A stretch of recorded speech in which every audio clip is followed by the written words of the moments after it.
Hello, friends, and welcome to another episode of It's Not All Rainbows. I'm your host, Lindsay Goodman, and if you don't know me, I'm a survivor of narcissistic abuse in a queer relationship, and I'm here to validate and support those who are or have been in my shoes and to help spread awareness of what these kinds of relationships can look like. Today, I'm going to tell the story which I mentioned in last week's episode about the first night that I hung out with my abuser. I'm going to kind of set it up as like the fantasy that I thought was happening versus what was really happening. So I'm going to tell the whole story, how it was, everything that that I told people when they would ask like, "Oh, how did this happen?" versus what I know now, based on almost a year of being no contact and reflecting on what was really going on. First, I'm going to do the usual struggles and successes on my healing journey. Excuse me.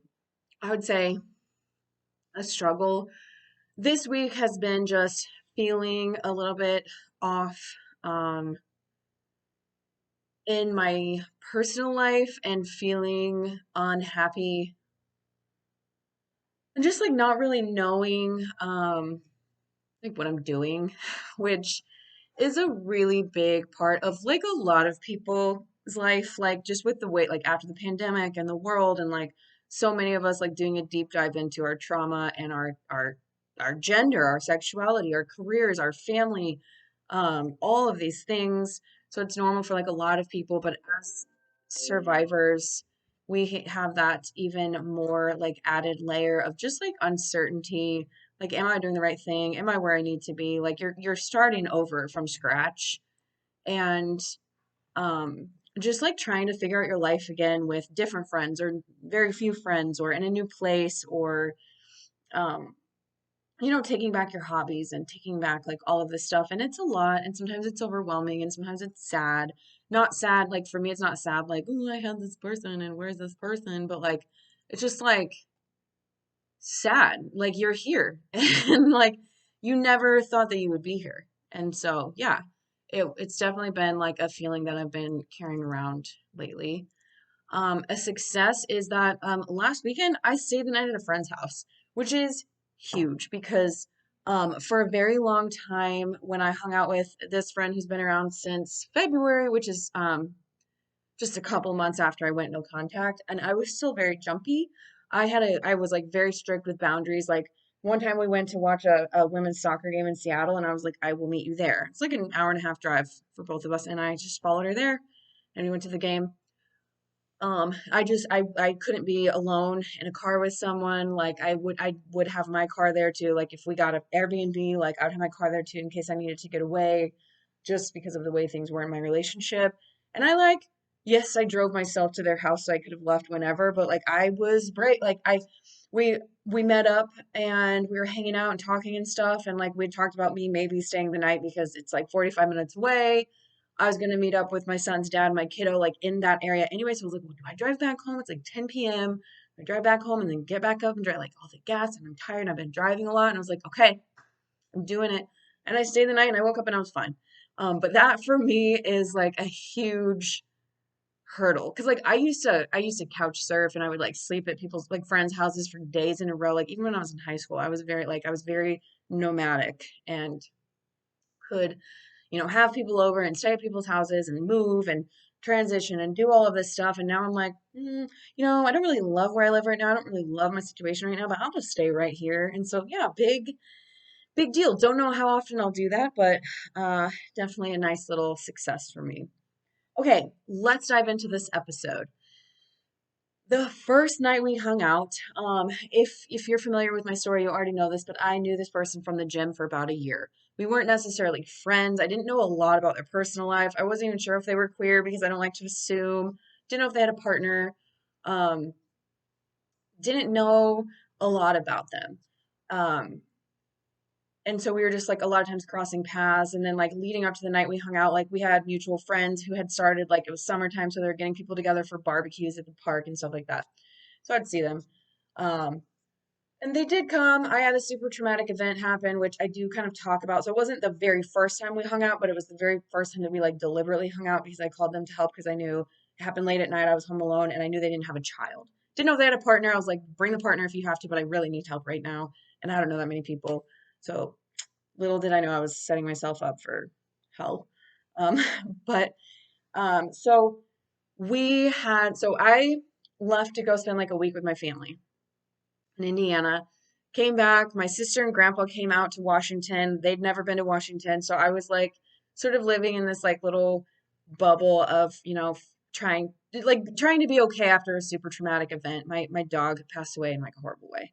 I don't want to trigger anybody, so we won't go there. But and so then like, they actually watched my old doggy Lucy for me. Like they offered to, which is awesome because like paying for someone to watch your dog is really expensive. And just really made, because I left the next day after this happened. So it really made it possible for me to be able to leave.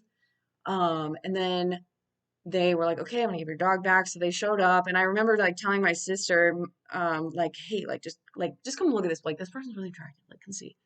And they were like, oh yeah, they are. Like they're cute. Okay, yeah. But like nothing. I just like I had a crush on this person, but I never thought anything of it, right?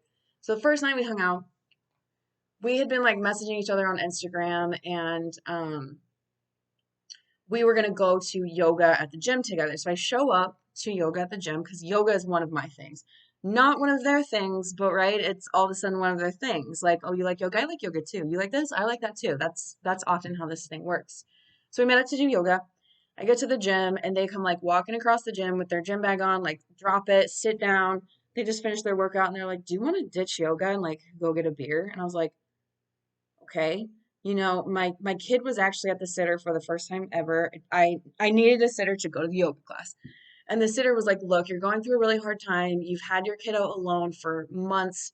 You need a break. Go out, like go to yoga, go out with friends, whatever, and then he can stay the night and like, come get him in the morning." So I already had like a free pass to go get a drink, which usually I would have to arrange that too. And I hadn't been out at all since I had my kid. I really didn't have a lot of friends that I hung out with. Like I was like, oh my gosh, yeah, that sounds awesome. Plus everything, that had been going on. And they hadn't intended it to be just us, but someone else overheard and was like, hey, let's all go. So there's like two other couples, two other couples. We're not a couple, but it was like the two of us and then two other couples from the gym and maybe like one extra person or something. I don't know. So we're all out, we're all talking, and I'm like, okay, this is cool. This is a good group, and we had like one or two beers, I don't know. And then when everyone was leaving, I was walking out to my car and I was getting ready to go back home, and they like came running out and they were like, "Hey, if you don't want to go home yet, why don't you come over?" And I just kind of like hesitated because I was like, "Well, I mean, I have like the dog at home, and I'm not like I wasn't planning on going to like anyone. Like I was gonna go home and get some sleep so that I felt good to take care of my kiddo the next day." But I was like, you know what? Why not? And I didn't think like, yes, they're attractive, but I never thought for one second that they would like me or make a move on me or anything because like I'm like a rundown mom, blah blah blah. So I don't want to make this like drag out forever, but like I came home, checked on the dog, and then went over there and they had a hot tub outside, like lights, like this like really awesome like social setup that some people have like for entertaining and stuff. I was like, oh, this is really cool. So we talked. I'm gonna fast forward. We talked in the hot tub forever. We, laughed. We connected. Like, of course, like they're asking me everything about me. So it seems like they genuinely want to get to know me. Um, and they're making old fashions, which I'm not really like a liquor drinker. So we're just doing the drinking, doing the talking. Of course, like, I consented to all of this. So I'm not trying to be like, oh, yeah. But, I'm like here for it, just thinking like this is going to be a one-time thing. I probably won't hang out with this person again because they're like, they're not young. They're my same age basically, but like they're the single person, uh, living on their friend's couch basically, like just got out of the military, like do like can go do whatever they want, and I'm a mom. So like this is a one-time thing. I'm gonna just, have fun. And they did a sob story after like I mean it was hours and hours of talking. They pull out the sob story. And the sob story was about like their ex-wife and how sad they were about how things went down. And then this other girl that I've talked about before. I talk about her in the supply episode where it's like this girl who's always been around but is like unobtainable. But like, oh, I feel so sad that like she's leading me on all the time, but like she never, like we've never had anything before, blah, blah, blah. And I just like looked at them and I felt sorry for them. Like I was having empathy for their feelings. And for some reason, under the influence, I chose to kiss them. I remember like years, like a year, 2 years later, like we talked about that night a lot, which is an abuse tactic, which I'm actually writing this down because I want to remember this. Um, when I go back and do my, um, what really was happening. Um, sorry, one second. So I remember thinking, had I been sober, had I not been so traumatized by the loss of, like, I was at, I wouldn't say rock bottom. Like, I had my son, I still had to function for my son. Um, I lived in this beautiful place. I was trying to, like, yeah, like, go and do things with friends and be social so that I didn't just, like, lose myself because I didn't have time for that because I have a small child, right? But I was like in a really rough place and I kissed them. I think I was like attracted to their sad, like a lot of us like were attracted to like this sad like sob story and like we want to make this person happy. Like I'm not gonna say that I was like I'm gonna fix this person because I didn't feel that way. Some people do like a fixer upper. I don't like a fixer upper. I like even with a house, I don't want a fixer upper. Like I just want everything to be smooth. But I felt sorry for them and I felt drawn to like make them feel better or something. And I kissed them. And then that led to everything else. That led to, you know, the domino. It was me kicking that first domino. Um, and putting things into effect. And from that point on, we hung out every single day. That's another story. I could do probably like 10 different episodes, like peeling apart the tiny little. Oh, I'm sorry. I'm like, I don't know, talking too much or something, but um, peel apart all the little layers of like what happened next and why that was significant, all of that stuff. But let's go ahead and remix this story and talk about what was really happening now that I have so much knowledge about abuse tactics and love bombing and how it works and what happens in your brain and what's going on in their brain. So, when we would talk about this night, and again, it was brought up a lot throughout our 2.5 year relationship, it was framed as fate. I need water. No, it was framed as, you know, this was fate. This was impossible to avoid. We both had such strong feelings. It was unexpected. We hung out, we got to talking, we realized we had this incredible connection.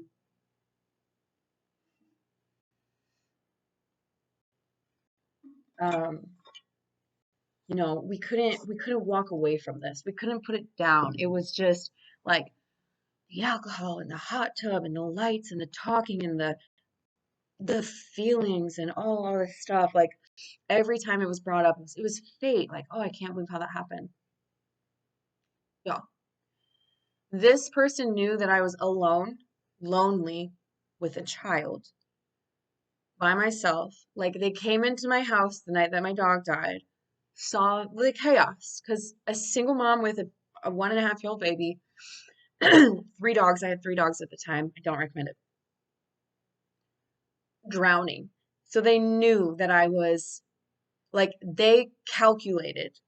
And I know this because they maintained almost the entire time that we were together that like they never really noticed me that much at the gym, even though they would come over and like talk to my son.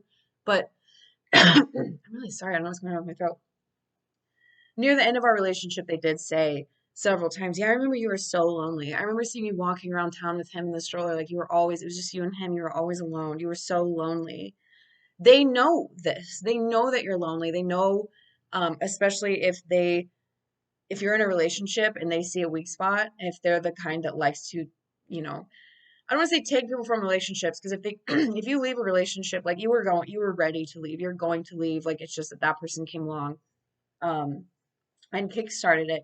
But a lot of abusive people like that challenge of like winning someone. And here's an added layer for queer folks is a lot of people like to quote unquote turn people who they perceive as straight, people who pass as straight, people who are dating or married to men, things like that. So that's an added layer to that. Um, but they knew exactly what my situation was. They knew that my dog had just passed. They knew that I was lonely. They knew that I was sad. They knew that I was going to be alone for a long time. And they invited me out to yoga, which is an activity that I enjoy. And then, scratch that, let's go start drinking. Let's get some alcohol involved. And again, I'm an adult. I was looking forward to having a drink at that time because I didn't drink. I drank before I had my kid. I would go out with friends. I like dancing. I like socializing. And this was an opportunity that I didn't usually get. So, of course, I was like, yes. They had like yes, they lived at their friend's house where they had this really awesome setup at night, but like inviting me over on an evening where they could utilize this setup they've probably used with multiple people. Hey, come over, let me romance you. Let me make you this nice drink. Let me, oh, look at the lights. Isn't this romantic? Is this romantic? Let's fall in love, quote unquote. So this is all planned out. The alcohol is planned out. The location is planned out because we could have had lunch. We could have grabbed a burger, um, asking me everything about my life, my deepest, darkest traumas. What do I not like about the past relationship? Sorry, the relationship with my son's dad. You know, what has hurt you the most? What's your family situation? What about your childhood? Was it hard? What about your parents? This, that, you know, what are your vulnerabilities? Give me those vulnerabilities so that I can use them to love bomb you. I will do the opposite of what you're feeling in this relationship. I will do the opposite. I will give you the things that you've always wanted. I'll do all your hobbies with you. What are your hobbies? Okay, now we like this. Okay, now we like that. Okay, we're going to go hiking all the time. We're going to do lots of stuff together. I'm going to, um, they knew that I wanted like a certain type of family for my son, which I didn't have with my husband. So they're like, okay, I'm gonna give you this. They're gonna do all of this stuff because they're getting to know all of this information and they're logging it away. And they're getting it so that they can also later use it against you. They're going to attack all of those vulnerabilities. They're going to make you feel worse about your insecurities that you've shared. They're going to drive home. They're going to add to the trauma that your mom gave you. They're going to add to the trauma that a past relationship gave you. You have an insecurity about your body. They're going to talk about that for the rest of the relationship. They're going to add to it. They're going to make up their own, but they're going to add to all the things that you gave them that night without even knowing that you're literally giving them a guidebook. I have a whole episode about this.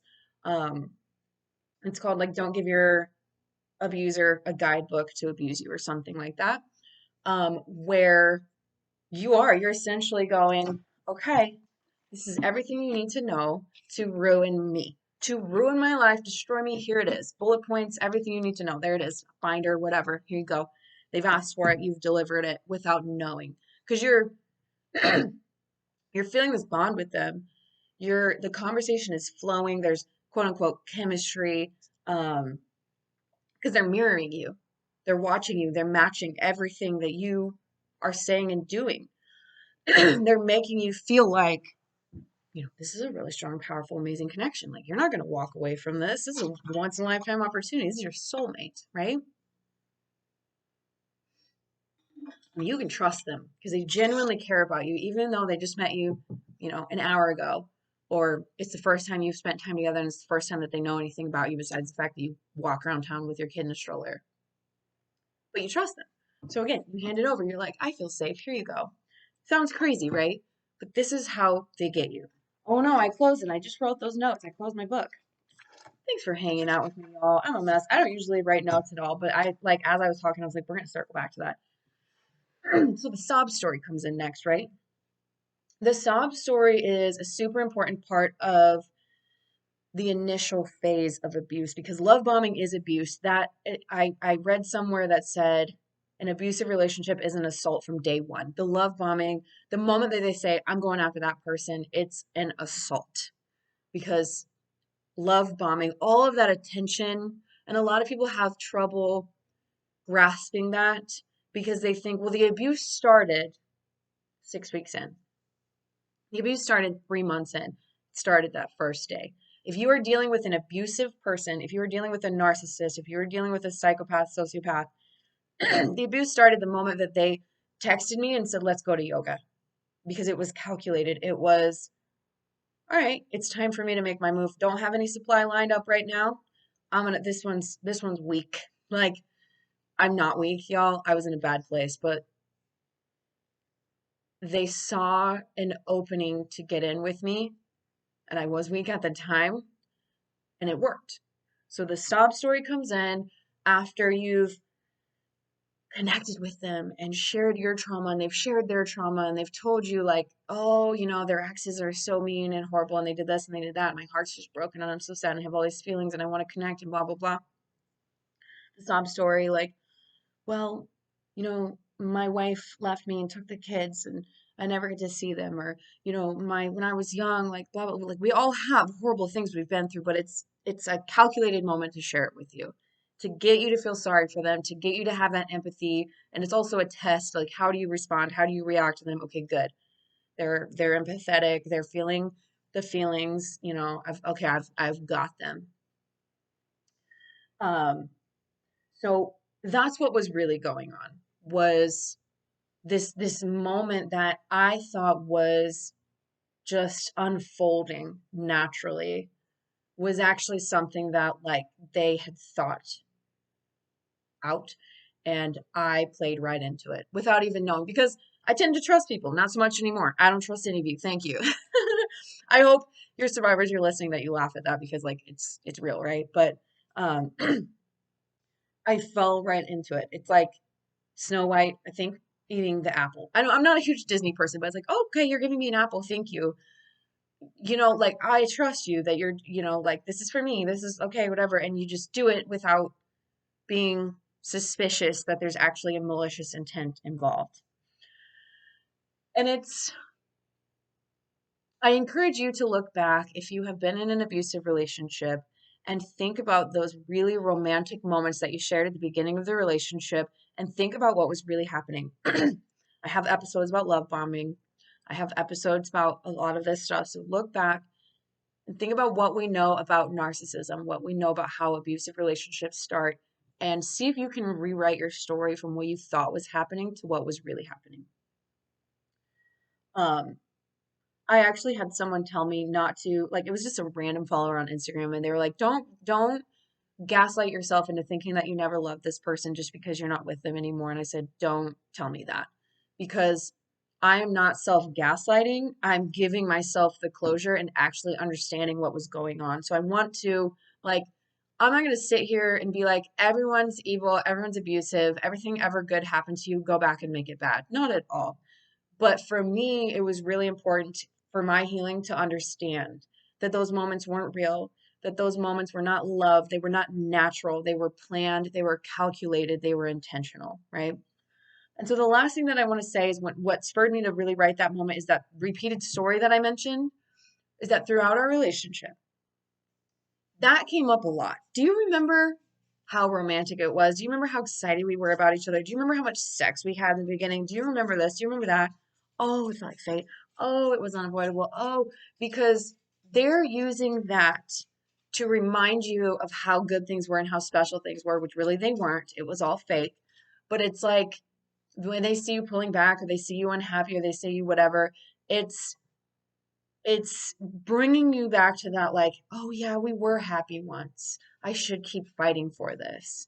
And they'll do that, like repeated stories, or take you on similar dates to similar places, let's relive this, when really the relationship is horrible. So 2 years in, 5 years in, like they're still taking you to the same place, or they want to watch the same movie that you guys watched in the beginning together, or something like that. And it's, again, it's a tactic to trick you, to make you stop when you're going, I'm so unhappy, this isn't the person that I thought I was marrying or dating in the beginning, I don't understand. And they're like, yeah, but do you remember when we fell in love?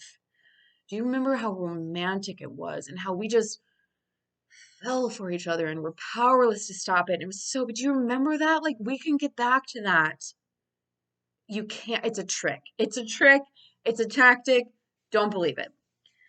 Okay, I think that's all I really want to say about hot tub night. Um, I I believe that so many of you are going to listen to this and have that, oh my goodness, that first night when we went on a date to this one place and oh, it was just the same. That's how it happened. That's how they lured me in. I can relate to this so much. A lot of you are going to have that and like you don't even realize it, or maybe you do. So yeah, I'm going to go ahead and wrap this up. A couple announcements. It's October now, y'all, which means less than 2 weeks. So we have this weekend, right after I post this episode, you're gonna have a couple days, and then we have one more week until Austin, Texas, October 15th. Um, Myself and several other creators are going to be in Austin, Texas for an in-person meetup, meet and greet, which is free, but you still need tickets. Um, Q&A panel from all 8 of us creators. And then you can also do a one-on-one coaching with myself or others. And I am now certified. I am a certified trauma recovery coach. I probably should have said that at the beginning. I finally got that certificate, which I knew was coming, but was just waiting for the official piece of paper to feel better about saying it because I have imposter syndrome. But really good opportunity if you want to meet us, if you want to hang with us, if you want to ask questions in person, go to narcavengers.com, scroll down to Texas, and book your seat. And then I am hosting a trip to Greece in August of 2023. That information is also on my TikTok and Instagram link in bio. You can scroll down and click on the Travel with Me Greece situation. The first 10 people who book do get an early bird discount. My goal in hosting this trip, and I do have another one that's coming in March of 2023 as well, but I haven't announced the destination on Instagram yet, so I'm going to keep this quiet until next week. But my goal with these trips is to offer a safe, comfortable space for LGBTQ folks, survivors. I even want to add like moms or maybe people who are in a relationship but don't often travel alone and want to try traveling solo. A lot of times, as moms, we don't feel like we can take that time away from our kids um, and just not feel judged for doing that for yourself. And then, of course, like survivors and LGBTQ folks, a lot were afraid of, uh, the unknown. What's it going to be like? If I go to Greece, am I going to be okay? Who's going to be around? Am I going to have someone? If I have a problem, who do I call? What do I do? And we're going to have a guide there, so we're going to be totally safe. We're going to be taken to the best places. The trip is all planned out. So if you want to know where are we going, what are we doing, reach out to me. I'll share that information. I'm super excited about that. So yeah, definitely get in on that if you're in any of those groups of people and you feel like you want to be a part of one of those trips. It means a lot to me. I'm super excited about meeting people and guiding people on these trips to like explore the world and get to know a new place and language and culture and food and sights and sounds and all that stuff and history because I'm a history nerd. So check that out. If you like this podcast or if you're on YouTube and you like this, please rate, review, subscribe, whatever. I really want to get this into the ears of the people who need it the most, and your interactions with my content really does help get that out there. I appreciate all of you. Next week, I will plan on talking about a trauma bond, what it is, and how to get out of it, because I did mention that last week as well, and I have had some people who reached out after listening, and they were like, please, please do this episode. So look forward to that. And yeah, I'll be back next week with more.